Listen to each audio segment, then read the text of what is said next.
कह रहे हैं कि आप सब दुनिया से रुखसत हुए, और कुरान की आयतें जो है वो रैंडमली किसी ने हड्डी पे लिखी हुई थी, किसी ने कुछ चमड़े पे लिखी हुई थी, फिर हज़रत उस्मान के दौर में उनको कंपाइल किया गया, स्क्रूटनी से गुजारा गया। तो ये कुछ 2+2 4 नहीं होता ज़हन में कि अल्लाह ताला ने अपने आखिरी नबी रसूल को भेज के मतलब अपनी किताब कंपाइल करा के भी नहीं गए, तो ऐसे ही छोड़ दी। लेकिन ये हकीकत नहीं है, ये एक मिसकंसेप्शन है जो बहुत पॉपुलर हो गई मुसलमानों के अंदर। मुसलमान स्कॉलर्स ने बड़ा कंक्लूसिव काम करके दिखाया, मुफ्ती मोहम्मद अब्दू हैं, इस तरह के और बहुत स्कॉलर्स हैं, गामदी साहब हैं, जावेद गामदी साहब, उन लोगों ने बहुत क्लियर कट 2+2 4 करके बताया है कि आप सल्लल्लाहु अलैहि वसल्लम अपनी जिंदगी के अंदर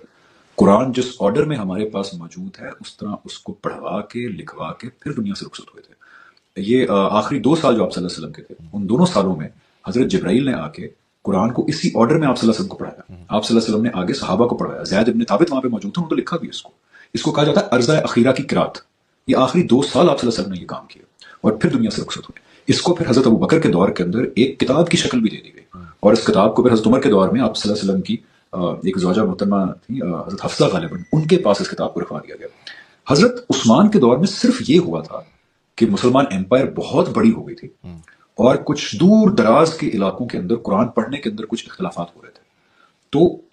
इन इख्तलाफात का मदावा करने के लिए हजरत उस्मान के दौर में वही कुरान की किताब जो हजरत हफ्सा के पास पड़ी थी, वही अर्ज़ा अखीरा जो आप सल्लल्लाहु अलैहि वसल्लम लिखवा के पढ़वा के गए थे, उसी को कॉपीज बना के उसकी बहुत सारी throughout the now big Muslim empire उसको डिस्ट्रीब्यूट किया हजरत उस्मान के दौर के अंदर। तो हजरत उस्मान के दौर में स्टैंडर्डाइजेशन ऑफ कुरान हुई, ना कि कंपाइलेशन ऑफ कुरान हुई।